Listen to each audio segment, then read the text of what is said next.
የትም ሄጄ መግዛት ሳያስፈልገኝ ራሴን አሳልፌ ብሰጥ ደስተኛ ትሆን ነበር። የልብ ቁስል በገላ ይታከማል ብለሽ በጭራሽ አትሸውድ።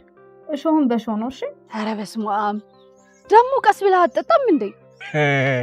አቤሽ ወሰከረ አንቺ ታረገኛ መክሊት ጆሮ አታክሲኝ ልቀፍ። ምን ሆነሻል? እኔ ነኝ እንጂ መክሊት ምን ሆነሻል? እኔ ምን እንደሆንኩኝ አልገባኝም። ምን ነው ደነገጥሽ? ደነገጥኩኝ እንዴ? አልታወቀሽም? እኔ እንጃ ደንግጬ ይሆናል እንግዲህ። ምን? ቆይ ማን ነገርሽ? በዚህ ዘመን ወሬ ያመልጣል ብለሽ ነው?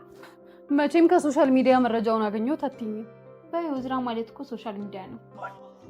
በቃ ማለት እንደዚህ ነው የምጠይቀኝ? ያሟል። ታዲያ እንዴት ትጠይቀኝ? ምን ሆነ ነው ብለህ በደንብ ጠይቀኝ። ጆሮ እያበድክ ነው እንዴ? እኔ እንጃ። ሰው የላትም ብለሽ አሳቻ ሳጠብቀሽ ገደል ሸፈረን ማን? ያው በጠዋቱ አንቺን አየሁኛ። በቃ ዛሬ ቀኑን ሙሉ እንደ ህፃን ልጅ ስቦርቅ ነው ሙሉ። ኧረ እባክህ ደግሞ በጠዋት ስትታይ በጣም ነው የምታምረው። ከፀሐይ በላይ ነው የምታበሪው። ከአሁኑ ብረቃውን ጀመርክ? ጀመርኩት እንዴ? ታዲያ ይሄ ብራቃህን ለምን ዝላ አልጨምርበትም? ማለት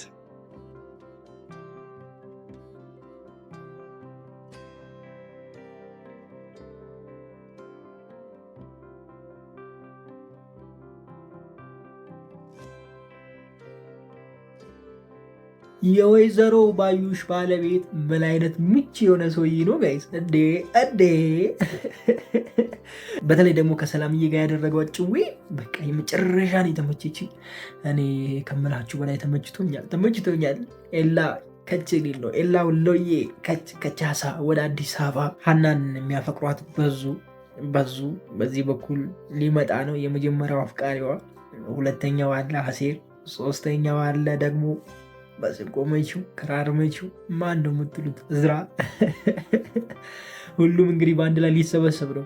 ምን የሚፈጠር ይመስላችኋል? ሀሳብ ካላችሁ ኮሜንት ላይ አስቀምጡልኝ። ለማንኛውም እስኪ አዲስ ነገር ካለ ወደ መጨረሻ ወይም ደግሞ ወደ በኋላ አወጋቸዋለሁ። ከዛ በፊት ግን እንዴት ናችሁ? ውድ የኖላዊ ተከታታይ ድራማ ቤተሰቦች ማን ናችሁ? ዛሬም አብረን ኖላዊ ሪቪው እናደርጋለን። እንዲሁም በቀጣይ ክፍል ምን ሊፈጠር ይችላል አንዳንድ ጉዳዮችን ጀባ ምላችሁ ይሆናል። ኖላዊ በትናንትናው ክፍል ያልተጠበቀ ነገር ነው ያየ ነው። በተለይ ደግሞ የወይዘሮ ባዩሽ ባለቤት መጥቶ በቃ ሰርፕራይዝ ነው ያደረገን አይደለ ጋይስ? ፈታ ደመቅ ሽብረቅ ምናምን ያለው ረበስማ። ሰው ግን እንደዚህ ነው አያቸዋ ጋይስ። እዛ መጥቶ እንጡር አለ በቃ ፖሊሶቹ ፊት ምናምን ሪግሪ ዋለ። ሰፈር ላይ ጮቤ ጥሎ በቃ ወይኔ እንደዚህም አለ ለቃ። ምን ሲባል እሰማለሁ መሰላችሁ? ሲባል ሳይሆን ያው ብዙ ጊዜ ያስተዋልኩት ነገር ነው።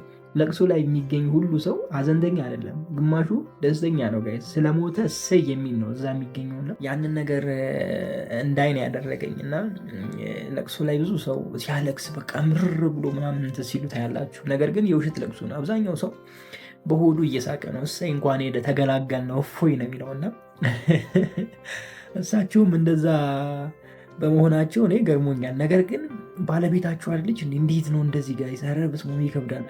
ቢያንስ እኮ አብሮ ተኝተዋል፣ አብረው በልተዋል። ባይስማሙም ረጅም ጊዜ አብሮ ሆኗል አይደል እንዴ? እንደዚህ ይቻላል ወይ? ከባድ ነው። ብቻ ከሰላም ጋር የነበራቸው ቆይታ የመጨረሻ ነው ያዝናናኝ። ከዛ ውጭ ደግሞ ትምህርት ቤት ምናምን አልታየም። ምንድነው ትምህርት ቤት ላይ ዝም ብላችሁ በዛው ልትዘጉ ነው ወይ ብዬ ነበረ። ትምህርት ቤት ላይ መለስ ብላችሁ ደግሞ ትላንት አሳይታችሁናል። እሱ ነገርም በጣም ተመችቶኛል። ግን በትላንትናው ክፍል ፋዘር አልነበረም፣ ናሲር አልነበሩም። ወደዛ ስትሄዱ ደግሞ በጠላቶቹ በኩል ያለው ነገር ምንም አይነት እንቅስቃሴ የለም። እንዲሁም ደግሞ መረጃውን የያዘችው ልጅ ምንም ድራሿ ጠፍቷል ጋይስ። እዛ ጋ ያለው ነገር ምንድነው? ምን ታስቦ ነው ጋይስ?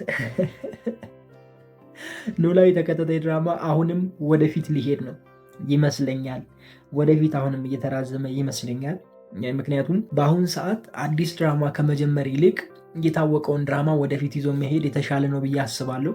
ለምሳሌ ሀረግ የሚተላለፍበት ቻናል ላይ ከዚህ በፊት ሀረግን ታውቁታላችሁ መቼም። እዛ ላይ አንድ ድራማ ተጀምሮ ነበረ፣ እንግዳ ምንም ቪው የለውም እና ሀረግ ምዕራፍ 2 ሊጀምር እንደሆነም ሰምታችኋል ብዬ አስባለሁ። እንደዛ እያደረጋችሁ ካልሄዳችሁ በስተቀር ትንሽ ከበድ ይላል። ምክንያቱም ብዙ ድራማዎች አሉ፣ ሰው አይቶ የሚጨርሰው አይነት አይደለም፣ ነገሮች በዝተዋል። እና አሁን በዚህ ሰዓት አንዴ የወጣውን ወይም ደግሞ አንዴ ታዋቂ የሆነውን ድራማ ይዛችሁ ብትሄዱ የተሻለ ነው ብዬ አስባለሁ። እና ሀረግ ደግሞ ያለቀበት መንገድ ጥሩም ስላልሆነ ነው። ወይ በሀረግ እንመለሳለን። ለማንኛውም በዚህ ሊጨርስ እንዴ፣ ወዴት ነው ወደ ሀረግ የምቀላቀለው? ዞሮ ዞሮ ኖላዊም ወደፊት እየሄደ እንደሆነ ነው የሚሰማኝ እኔ። ኤላም ያው ሊመጣ ነው። ኤላ መምጣት አለበት። በጣም ረጅም ጊዜ ሆኖታል፣ ጠፍቷል። ኤላ በጣም ጠፍቷል። ደላላው በጣም ጠፍቷል። መምጣት አለባቸው። ሀና ደግሞ ምን አስባ ነው ጋይስ? ሀና ምን አስባ ነው? ባለፈው እንደዛ ያለች ሴትዮ አሁን ጉንጯን ስሟት ምናምን ስትል ዝም አለች። አቤት የሴት ልጅ ደካማ ጎን! የሴት ልጅ ደካማ ጎን በቃ ያው በግልጽ እያሳያችሁ ነው። ተቆጥታ ምናምን ለምን መጣ ለምን ወዲያ ያለች ሴትዮ ስቃ ሄደች፣ ፈገግ ብላ ሄደች። እና አስቸጋሪ ነው። ሀና በቃ ለአሲር አትገባም። የምሬ ነው የምላችሁ፣ አትገባም። እኔ እንደዛ እያሰብኩ ነው አሁን። ያው እንደዛ ስላችሁ ከዚህ በፊት ተናግሬያለሁ። አሲርና የጎዳና ላይ ያለችዋ ልጅ ምን አይነት ነገር እንደነበረ ከዚህ በፊት በነበረው ሪቪው ስለተናገርኩ ድጋሚ እሱን ነገር አላነሳም። እናንተ ሀና የማን ብትሆን ደስ ይላችኋል? እስኪ ከሶስቱ ምረጡ። እንግዲህ በፊት ኤላና አሲር ነበሩ። ያው አሲርን አብልጠ ነው ኤላን እንደውም በኮሜንት አባረነው ነበር አለ። ኤላ ይውጣ ብለን አባረነው ነበር። አሁን ወደ መመለሻው ነው ይመስለኛል። ከዛ ውጭ ይሄ ቀጫጫ የሆነ ሰጎን የሆነ ልጅ ማለት ነው ትምህርት ቤት ያለው ጋይስ አሳዘነኝ። የመጨረሻ አሳዘነኝ። የምሬ ነው ብላችሁ ፍቅር ከባድ ነው። እኔ አልፈርድም። በእርግጥ ግን አንዳንዴ እንደማይሆንን እያወቅን እንደማያዛልቀን እያወቅን የሙጥኝ ብለን ከሱ ጋር ለመሆን እንፈልጋለን፣ ወይም ደግሞ የኔ ካልሆነ ብለን የሙጥኝ እንላለን። ይህ ስህተት ነው ጋይስ። የምሬ ነው ምላችሁ። ዋጋ ነው የምትከፍሉበት እንጂ ምንም የምትጠቀሙበት ነገር የለም። እንደው ተሳክቶላችሁ እንኳን የእናንተ ብታረጉ የራሳችሁ ብታረጉ ከዛ በኋላ መጨረሻው እንደ ባዩሽና እንደ ባዩሽ ባለቤት ነው የሚሆነው። ገብቷችኋል አይደለ? በቃ ጥሩ ነገር አይኖራችሁ እና ግድ የኔ ካልሆንሽ የምትሉ ሰዎች ይቅርባችሁ። የምሬን ነው የምላችሁ። እኔም ስላደረግኩ ነው ወይም ደግሞ እኔም ስላጋጠመኝ ነው እንደዚህ የምላችሁ። በቃ የኔ ካልሆነ ይሄ ነገር የኔ እንዳልሆነ እኮ አውቃለሁ። ምክንያቱም የኔ ያልሆነ ነገር ይሰማኛል፣ ፊል አደርጋለሁ፣ ማየት እችላለሁ፣ መረዳት እችላለሁ አይደለ ጋይዝ?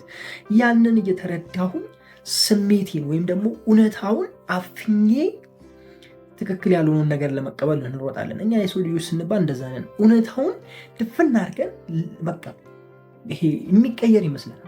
እውነት ነው፣ በቃ አይቀየርም ጋይዝ። የምሬን የማይቀየር ነገር አለ እኮ ጋይዝ። ሁሌ የሚቀየረውን ነገር እኛ ፈቃደኛ ሆነን እንትን ለማለት እሺ አንልም፣ አንፈቅድም። ገብታችኋል አይደል? በቃ የማይቀየረውን ነገር በቃ እኛ ለመቀየር እንፍጨረጨራለን። ቀላሉን ነገር ትተን ይሄ በቃ የማይሆነው ነገር ውስጥ እንገባለን አንዳንዴና እንደዚህ አይነት ነገር ውስጥ አትቡ።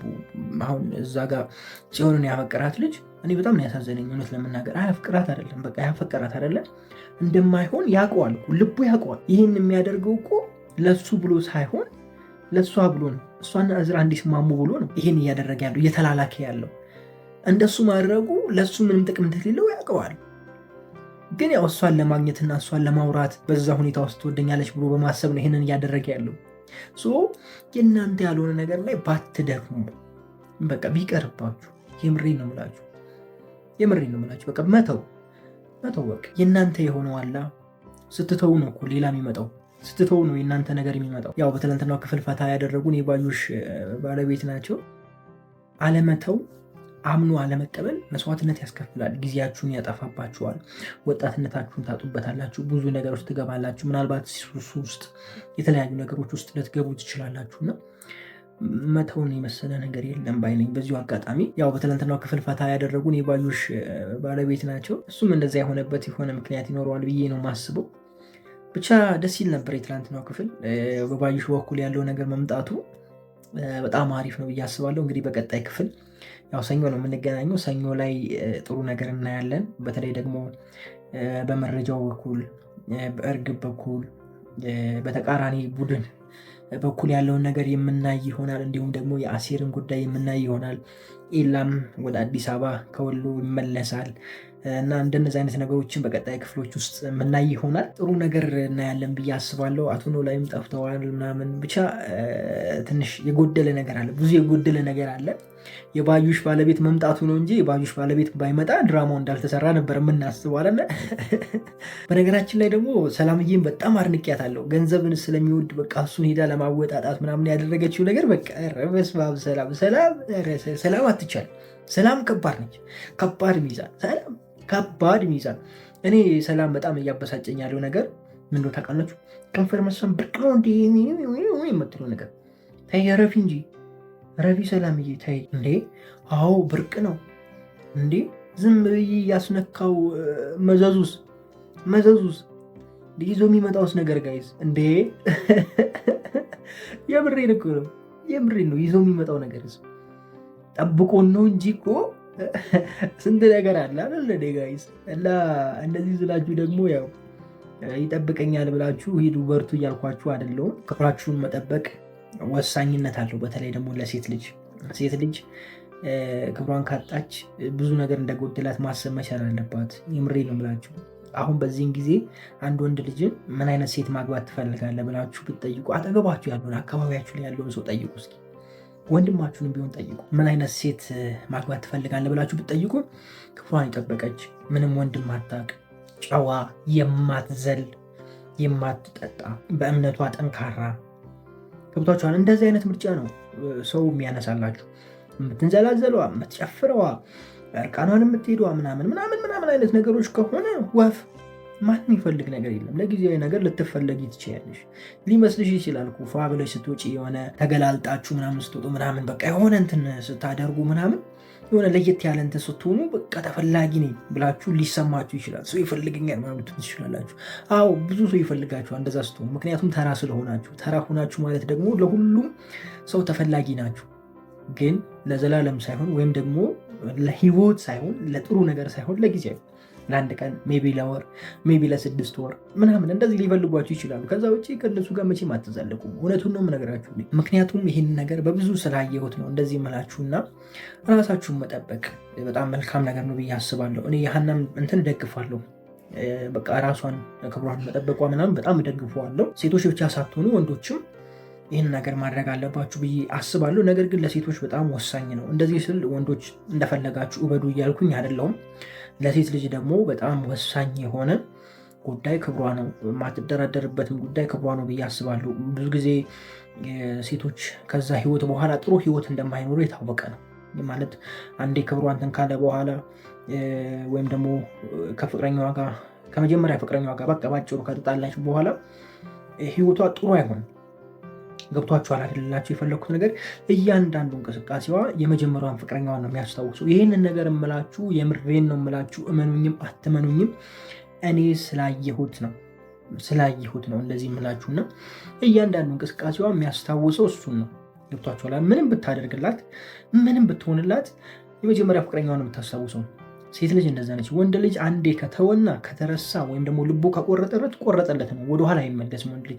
ሴት ልጅ ግን ያቺ የመጀመሪያዋን ጊዜ ነው የምታስበው። ገብቷችኋል አይደለ? ደግሞ ወዳው ከነበረ በጣም በጣም ከባድ ማለት ነው። እና ወንዶች ጥንቃቄ አድርጉ ስታገቡም ሆነ ጓደኛ ስትይዙ። ሴቶችም እንደዛው ህይወታችሁን አታበላሹ ባይነኝ እኔ።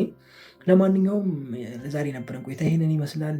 ያነሰ ነገር የጎደለ ነገር ካለ እናንተ ኮሜንት ላይ ጨምሩበት። በጣም ወዳችኋለሁ። ክፉ አይንካችሁ፣ ክፉ መንዙ አልፏችሁ፣ ይሳካላችሁ፣ ይመርባችሁ፣ ቀናችሁ ብሩ፣ ሌታችሁ ብሩ ይሆንላችሁ እያልኩኝ እኔ ብዙ ተሰናበትኳችሁ። መልካም ጊዜ። ፒስ